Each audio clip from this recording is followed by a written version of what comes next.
Um, I was plagued with the spirit of lust since a very, very young age. Actually, the summer before I went into third grade is when the spirit of lust really had a hold on me and began to manifest in and through me in my actions. And how that happened, I was exposed at a very young age. Around 6, 7 years old, I was exposed to pornography. Seeing my older cousin and his girlfriend, watch the movies and magazines I come across and looked into them. And honestly, I mean, at that age, you don't really understand what it is. You just, looking at pictures. And then the summer before I was in third grade, I must have been around 8 years old, 7 or 8 years old. We were going to be moving to England, and my mom and my stepdad. Well, my stepdad was in the military. He was in the Air Force, and he was going to be stationed overseas in England. So we were going to move after summer. At the end of the summer, we were going to be moving over to the United Kingdom. And my mother got in touch with my real dad and told him that she didn't know when we were going to be moving back to the States, and we were going to be gone for a while, probably 4 years or more. You never know. And she said, you might want to spend some time with your son. Well, I didn't have a real close relationship with my dad. Some of you guys may know I had a video. My dad passed away last year, and the Lord brought us together here the last year of his life. But anyways, there's a video back in my videos from a year ago that you can look at. But so my dad wanted to spend some time with me, and so I went and spent every weekend over at his house. That summer before we moved, I went over there, for Friday and Saturday, and went home Sunday. And my dad was he was an alcoholic, and his wife that he had remarried, she was also an alcoholic. They were really, really poor. They lived in a ran down trailer park. It was just, a lot of poor people, and a lot of, nothing against trailer parks or anything like that. My mom's lived in a trailer park before, and we still know people live in trailer park. Nothing against a trailer park, but this particular trailer park had a lot of bad things going on.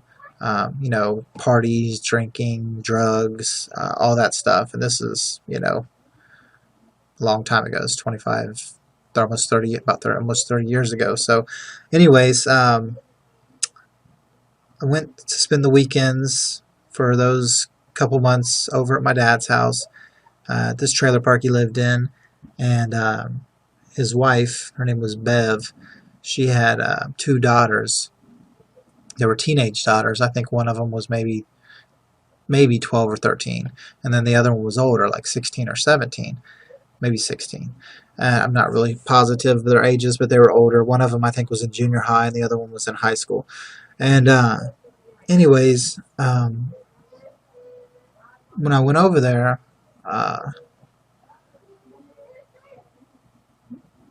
like my dad would always be drinking, and when he got real drunk, he would become violent, and they'd be fighting back and forth. Him and my stepmom at the time, they'd be fighting, and he'd black her eye, and and just be yelling. It was horrible. It was horrible.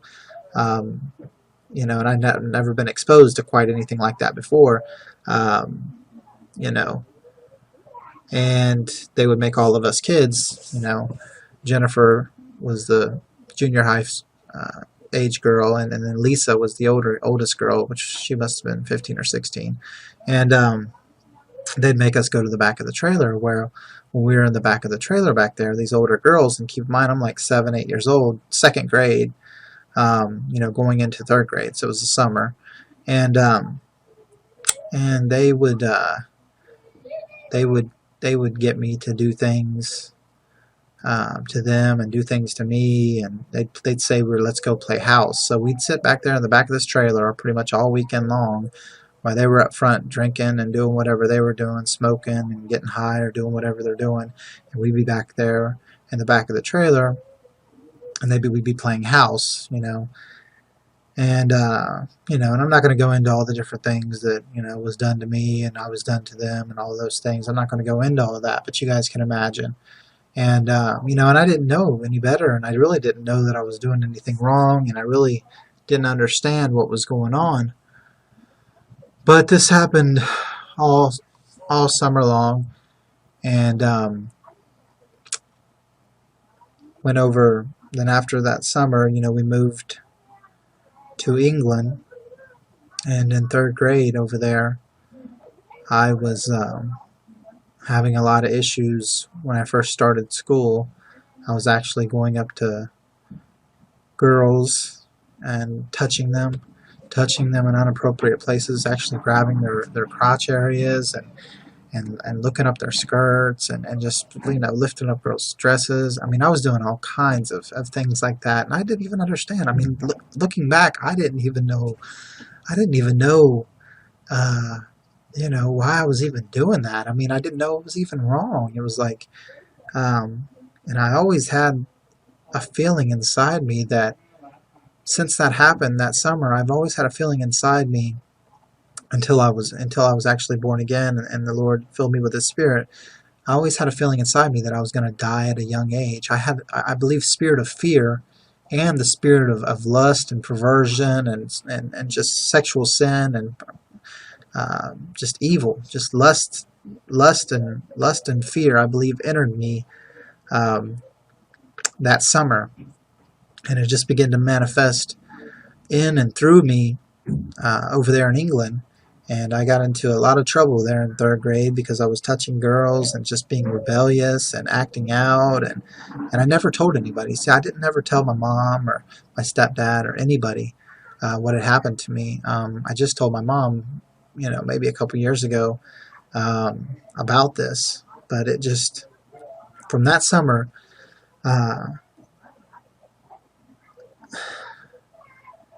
it's like my purity, like my innocence, it's like my innocence was gone, and my life changed, and I just looked at girls in a different way. I would notice things that a third grader should not be noticing. I'd be looking at things that a third grader should not be looking at.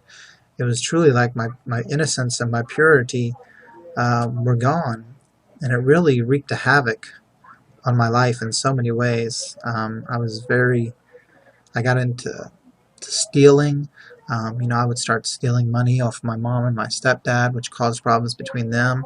I would act out in violent rage, to where my stepdad had a big leather sofa chair, like a chair, recliner type chair, and I took a screwdriver, a Phillips screwdriver, I believe it was, and I just started stabbing holes in it all over. I just had all this rage built up inside me, and I didn't know what it was. And I mean, kids are going to be bad. I mean, kids are going to act up. Kids are going to be bad. But I had, I had a lot of issues, with just perverse thoughts, violent acts of rage, and all these different things. And I know it was all stemming from what happened to me that summer. Throughout the next few years of my life, I just had a continuous issue with wanting to look at girls, wanting to look at things on TV that I shouldn't have been looking at pornographic material, looking at books with half-naked girls in them, or maybe finding a actual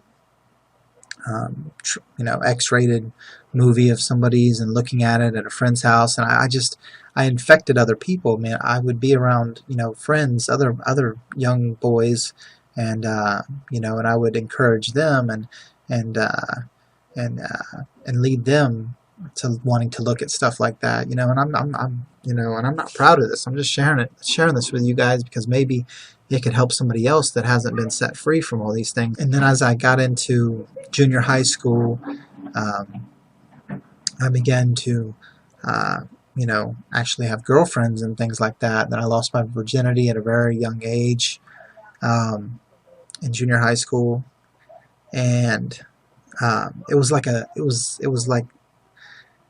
was my only way to show affection. I thought that the only way that you could show affection for so long was to have sex, you know, to have that intercourse. It was like that's what I wanted to do, and that's what I felt that we should be doing. It was like that was like my goal, was to show that person how I feel, and that's all I could do. I now had a problem with intimacy. I couldn't show, you know, I cared about somebody by saying nice things or holding their hand or putting my arm around them or just walking or talking or cuddling or anything like that. And this happened all throughout my high school years.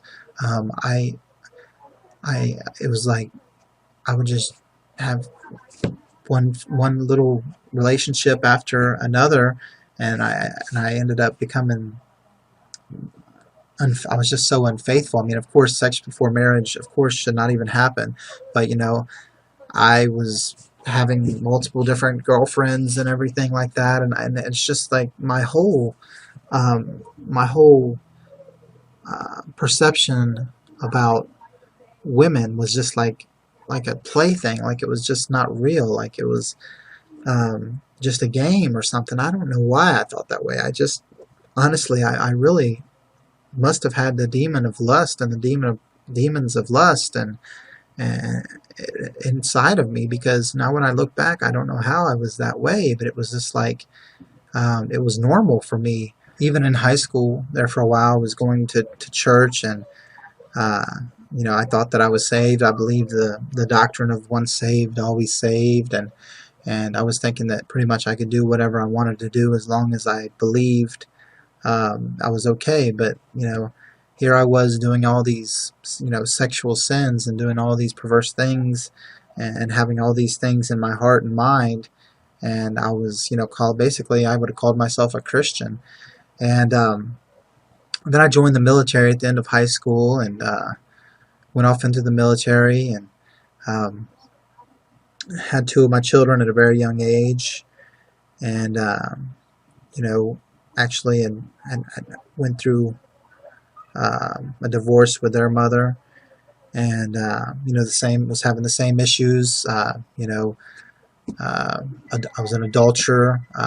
You know, I didn't truly love her. I just married her because we had two kids, and the only way that we'd be able to support the kids was to get married, and so the military insurance would cover them kids. I was just so caught up in all these different girls that I had. I was living a multiple lifestyle. I was a predator. It's like girls were my prey. I don't know if I was trying to get back at them. I don't know if I was trying to. I had this evil inside of me that was wanted to. That's what it was. It must have been. I had this. The devil was inside of me, and I wanted to destroy as many people as I possibly could. I guess that's what it was. It had to be that. I was a sexual predator, and I even, I was about 19 at the time when I got married, and I was dating girls, 17-year-old girls that were still in high school, seniors in high school, and things like that. And then I also liked older girls too. I mean, I was just totally possessed with the demon of lust. And it was only Jesus that could set me free. And sorry about that. I'm here at work and had to talk to my wife there for a minute.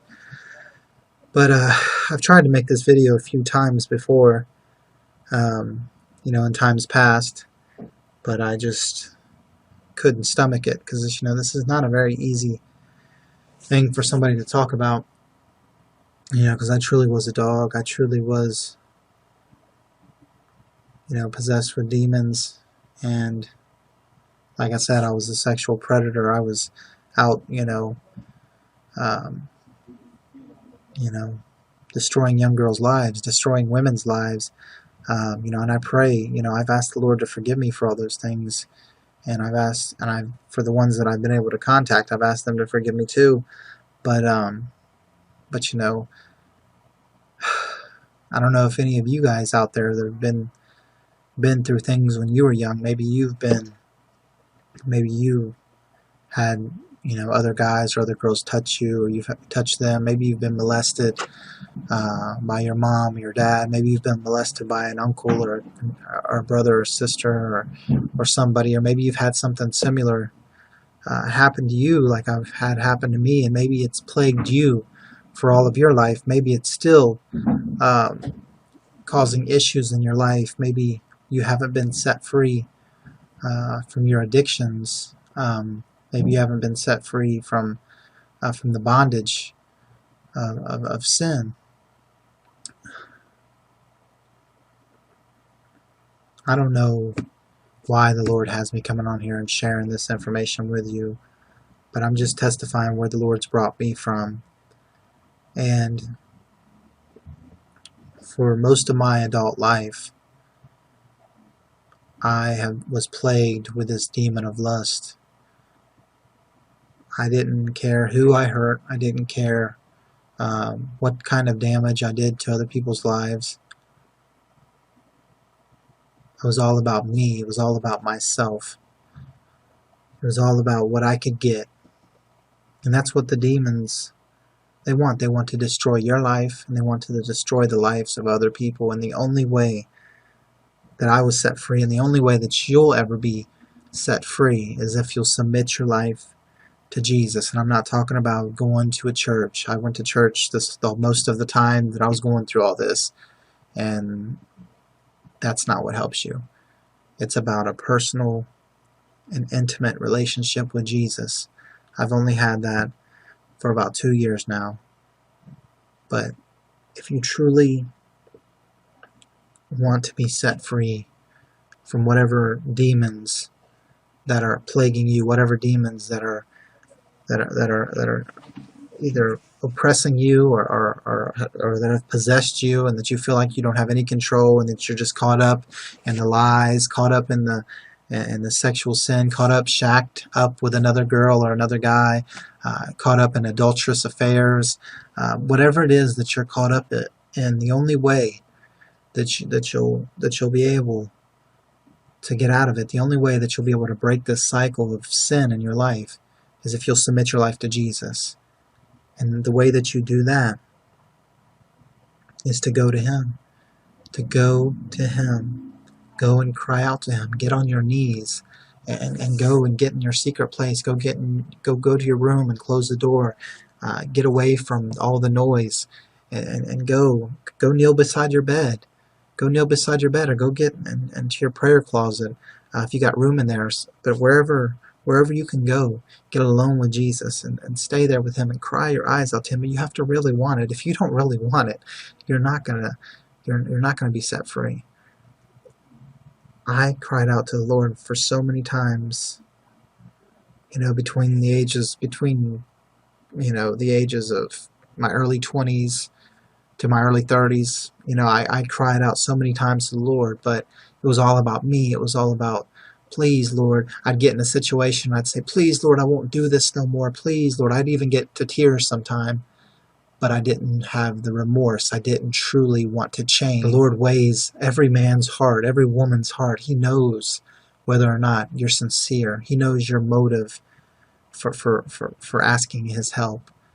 And my motive was not pure. My motive was just to get by and get through what I was going through at the time so I could continue in my sin. I didn't want to change. I didn't want to turn away from my sin. I said that I did with my mouth, but by the way that I lived my life, I didn't. So until you get serious, until you're so serious to where you don't want nothing else of that old life, you don't want to be that same person anymore. You don't want to do the same things you used to do. And not only do you not want to do them, but you're determined to lay it all down. You're determined to not look at that stuff anymore. You're determined not to go there anymore. You're determined not to say the same old lies. You're determined to break off from whatever it is that's not of God. You know, when you get serious enough to where you lay it all down, then the Lord will break the shackles off. He'll break the chains that have you tied together to all these sins in your life. And this didn't happen for me until towards the end of 2010. You know, it's not even been 2 years yet. And I knew the Bible for most of my life. I knew doctrines of men that were handed down to me from Pentecostals, from Baptists. I even went to Catholic school for a little while. Knew a little bit of their doctrine. I never got deep into that. But I had been to apostolic doctrines. I mean, I knew most of that. I knew a lot of doctrines for most of my life. And I knew a lot of the Bible. But I didn't know Jesus. I just met Jesus for real not long after my wife met Jesus back in 2008. And after seeing her conduct for nearly 2 years between early 2008 till the late part of 2010, I saw the real deal. I saw that Jesus speaks to his children. I saw that Jesus will set you free from addiction. I saw that Jesus is a healer. I saw that he's real. And I wanted it. I wanted to truly give my life to Jesus. And that's when he set me free. Towards the end of 2010, I cried out to him and I said, Lord, you know, I want to be set free from these demons of lust. I want new eyes. I want a new mind. I want a new heart. And he came in. When I got desperate enough, when I was seriously ready to surrender my life to him, he came and he set me free. He gave me a brand new heart. He cleansed my mind. I no longer lust. I no longer have the lust. When I look at a woman, I don't care if she comes into our store here and she's got a type of shirt on that you could just see her boobs. I don't care if she's got a $10,000 plastic surgery job on there and they look like the best ones you've ever seen in Hollywood ever. It doesn't faze me. It doesn't faze me anymore. I don't lust. I don't lust with my eyes after women anymore. It doesn't matter who it is, what it is. It doesn't matter if you laid something in front of me. It doesn't matter if there's a video that comes on that screen. I do not lust after women anymore. The Lord Jesus set me free from the spirit of lust. He set me free from every spirit that's connected with the spirit of lust. The spirit of fear, he set me free from that also. I no longer fear because Jesus lives inside me. I'm born again. I came onto YouTube December 24th of 2010, and it was not long before that the Lord baptized me with the Holy Spirit, and he totally cleansed me, purged me of all uncleanness. Everything that was not of him was totally purged out of my body. Every day, though, I have to submit myself to him and offer my body to him as a living sacrifice. Even though I'm born again, and even though I'm filled with the Holy Spirit, even though I can speak in tongues, it doesn't matter. If I quit, if I don't finish the race, if I just lay back and say, well, oh, good, I'm good now. You know, Jesus set me free from all this stuff. I'm just going to sit back and ride it out. No. Every day we have to submit ourselves to Jesus. Every day we have to deny ourselves, pick up our cross, and follow him. If we were going that direction, south, now we've got to go that direction. We've got to keep going that direction. We've got to keep going down that narrow road. We've got to keep going in Jesus Christ. We've got to finish the race.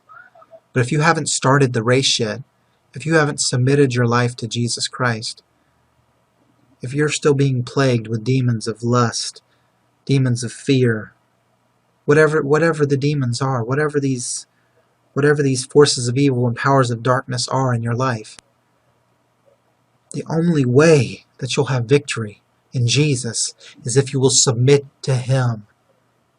Submit to him. Submit to Jesus. Resist the devil and he will flee from you.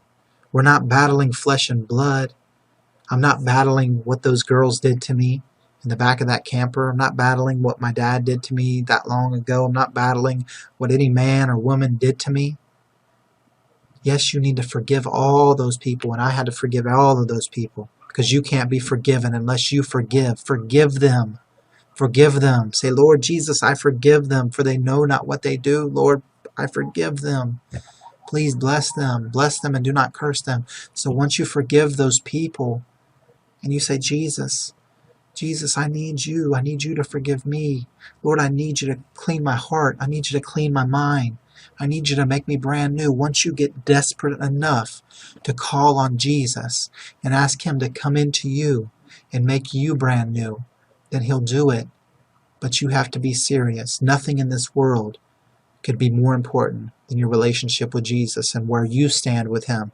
Ask him to come into you and do whatever he has to do to make you fit for his kingdom. My friends, if you are serious about giving your life to Jesus, if you're serious about being set free from sexual sin, if you're serious about being set free from lust, perversion, whatever addiction you have, pornography, masturbation, whatever sexual sins it is, whatever fear it is, whatever it is that's not of God, your conscience, your God-given conscience that you have knows what it is that you need to be set free from. Only Jesus knows. I don't know anything. But Jesus knows, and you know what it's in your life that's not pleasing to Jesus. If you want to be set free, you must go to Jesus. Go on your knees. And it's not a one-time, I done did that like a flu shot.